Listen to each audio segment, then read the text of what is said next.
नमस्कार, मेरा परिचय विनीत त्रिपाठी है और आप नव भारत टाइम्स देख रहे हैं। अमेरिका ने अवैध प्रवासियों को निकालने का काम अब तेजी से शुरू कर दिया है। जो भारतीय अमेरिका में अवैध रूप से रह रहे हैं, उनकी पहली खेप भारत रवाना की जा चुकी है। इसके लिए सेना का इस्तेमाल किया जा रहा है। ये बात सामान्य नहीं है। आमतौर पर अवैध अप्रवासियों को उनके देश में डिपोर्ट करने का काम जो है अमेरिका अप्रवासन विभाग करता है, मगर ट्रंप ने यह काम सेना को सौंपा है। बॉर्डर्स में इमरजेंसी घोषित कर दी गई है। अब सवाल ये उठता है कि आखिरकार ट्रंप ने यह काम किया कैसे, क्यों सेना को सौंपा। दूसरा सवाल यह है कि इसके लिए इतने महंगे सैन्य विमानों का इस्तेमाल क्यों किया जा रहा है। ये दोनों ही बातें नॉर्मल नहीं है। पहले आपको बताऊं, क्योंकि मिलिट्री डिपोर्टेशन बहुत ज्यादा खर्चीले साबित होते हैं। न्यूज एजेंसी रॉयटर्स के मुताबिक पिछले सप्ताह में आर्मी ने ग्वाटेमाला के अवैध अप्रवासियों को वापस भेजा था। इसमें हर यात्री पर $4,700 यानी करीब 4 लाख रुपए का खर्च आया था, और यह प्रति यात्री है, मतलब एक यात्री का इतना खर्च आया है। 4 फरवरी को C-17 अमेरिकी सैन्य विमान से पंजाब के अमृतसर के लिए एक भारतीय जत्थे को भी रवाना किया गया है। सुरक्षा अधिकारियों ने ऑनलाइन मीडिया को बताया कि उन्होंने आने वाले लोगों की सूची चेक कर ली है। उसमें से कोई भी शातिर अपराधी नहीं है। लोकल इनपुट के मुताबिक अमृतसर पहुंचने वाले कुछ लोगों को पुलिस की गाड़ियों में उनके गांव ले जाया जाएगा। बाकी राज्यों के लोगों को फ्लाइट के जरिए भेजा जाएगा। मीडिया को एयरपोर्ट के भीतर जाने की परमिशन नहीं होगी, लेकिन जर्नलिस्ट एयरपोर्ट के बाहर इन लोगों से बातचीत कर पाएंगे। सैन्य विमान टेक्सास के सैन एंटोनियो से भारत के लिए रवाना हुआ है। अमेरिका ने अन्य देशों के प्रवासियों को भी निर्वासित करने के लिए चार्टर्ड प्लेन के साथ साथ सैन्य विमान भी इस्तेमाल किए हैं। न्यूज एजेंसी रॉयटर्स ने दोनों विमानों की तुलनात्मक लागत की गणना की है। रिपोर्ट में बताया गया कि ग्वाटेमाला के लिए हाल ही में एक सैन्य निर्वासन उड़ान की लागत प्रति प्रवासी कम से कम $4,675। इसकी अगर मैं आज के रुपए के हिसाब से करूं तो करीब 4 लाख रुपए से ज्यादा होने की संभावना है। यह उसी रूट पर, सेम रूट पर अगर आप अमेरिकन एयरलाइंस की एक तरफा फर्स्ट क्लास की भी टिकट लेंगे तो $853 की लागत आएगी। अब आप इसका आंकड़ा लगा सकते हैं कि सैन्य विमान से लगभग 5 गुना ज्यादा की यह लागत है। यह लागत अमेरिकी आव्रजन और सीमा शुल्क प्रवर्तन की IEC की ओर से संचालित कमर्शियल चार्टर फ्लाइट की लागत से भी ज्यादा आंकी जा रही है। अमेरिकी सीमा शुल्क और आव्रजन प्रवर्तन यानी कि ICE की उड़ानों के बारे में रॉयटर्स कहता है कि कार्यवाहक ICE निदेशक टॉय जॉनसन ने अप्रैल 2023 की बजट सुनवाई के दौरान सांसदों को बताया कि निर्वासन उड़ानों की लागत 135 निर्वासितों के लिए प्रति उड़ान घंटे $17,000 है और आमतौर पर यह 5 घंटे तक चलती है। रिपोर्ट के मुताबिक इसका अर्थ यह होगा कि प्रति व्यक्ति लागत $630 होगी, यह मानते हुए कि वापसी की उड़ान का खर्च चार्टर कंपनी वहन करेगी, ना कि ICE। यानी कि इसी रिपोर्ट में कहा गया है कि C-17 मिलिट्री ट्रांसपोर्ट एयरक्राफ्ट को चलाने की अनुमानित लागत $28,500 आज के रुपयों के हिसाब से 24,82,000 रुपए से ज्यादा प्रति घंटा है। एक इंडिया टुडे की रिपोर्ट के मुताबिक एक अन्य अधिकारी ने CNN को बताया है कि सेना ने अभी तक इन उड़ानों की कुल लागत की गणना नहीं की है, जो कि 12 घंटे तक चल सकती है। अधिकारियों के मुताबिक प्राथमिकता जल्दी से आगे बढ़ाना है। यूएस डिपार्टमेंट ऑफ डिफेंस यानी कि DOD ने ऐसी उड़ानों के लिए 2 C-17 और 2 C-130E सैन्य विमान उपलब्ध कराए हैं, जो कि लोगों को डिपोर्ट कर रहे हैं। DOD नियंत्रण के मुताबिक 2022 तक C-17 की औसत प्रति घंटा परिचालन लागत लगभग $21,000 थी, जबकि C-130E की लागत $68,000 और $71,000 के बीच में है। इन आंकड़ों के आधार पर 12 घंटे की C-17 उड़ान की लागत लगभग $2,52,000 होगी, जबकि समान अवधि के लिए ये C-130E उड़ान की जो लागत होगी वो $8,16,000 और $8,52,000 के बीच में होगी।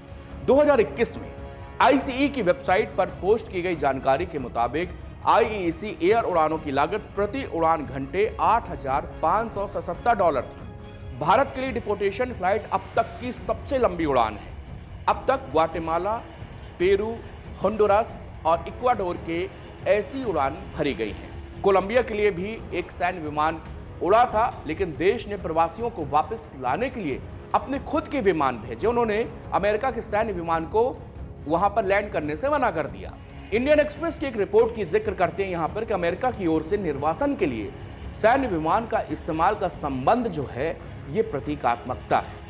ट्रंप ने अक्सर अवैध अप्रवासियों को एलियन और क्रिमिनल यानी कि अपराधी कहा है, जिन्होंने अमेरिका पर अटैक किया, आक्रमण किया। ट्रंप के भाषणों में आप इसका जिक्र आसानी से सुन सकते हैं।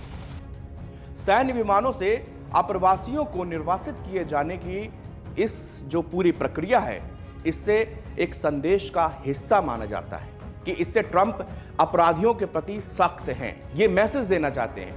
विमान में चढ़ते समय अप्रवासियों को हथकड़ी और बेड़ियां लगाने के पीछे भी यही कारण है। हाल ही में रिपब्लिकन सांसदों ने बात करते हुए ट्रंप ने कहा था कि इतिहास में पहली बार हम अवैध विदेशियों का पता लगा रहे हैं और उन्हें सैन्य विमानों में भरकर वापस उन स्थानों पर ले जा रहे हैं जहां से वो आए थे। हम पर सालों तक हंसने के बाद हमें फिर से अपना सम्मान वापस मिला है। 24 जनवरी को व्हाइट हाउस की प्रेस सचिव कैरोलिन लेविट ने एक्स पर हथकड़ी लगे प्रवासियों की तस्वीर पोस्ट की थी, जो एक साथ बंधे हुए थे और एक सैन्य विमान की ओर जा रहे थे। उन्होंने पोस्ट में लिखा था कि निर्वासन उड़ानें शुरू हो चुकी हैं। राष्ट्रपति ट्रंप पूरी दुनिया को एक कड़ा और स्पष्ट संदेश भेज रहे हैं। अगर आप अवैध रूप से अमेरिका में प्रवेश करते हैं तो आपको गंभीर परिणाम भुगतने होंगे। रिपोर्ट के मुताबिक ट्रंप अवैध अप्रवासियों को हिरासत में लेने और अपील करने का समय देने के बजाय उन्हें जल्दी से जल्दी निर्वासित करने के पक्ष में हैं। उन्होंने दिसंबर में कहा था कि मैं नहीं चाहता कि वो अगले 20 सालों तक शिविर में बैठे रहें। मैं उन्हें बाहर निकालना चाहता हूं और देशों को उन्हें वापस लेना होगा। अभी आपको याद होगा कि कुछ दिनों के पहले प्रधानमंत्री नरेंद्र मोदी और डोनाल्ड ट्रंप के बीच में फोन पर बातचीत हुई थी। इसके पहले शपथ ग्रहण समारोह में एस जयशंकर अमेरिका पहुंचे हुए थे।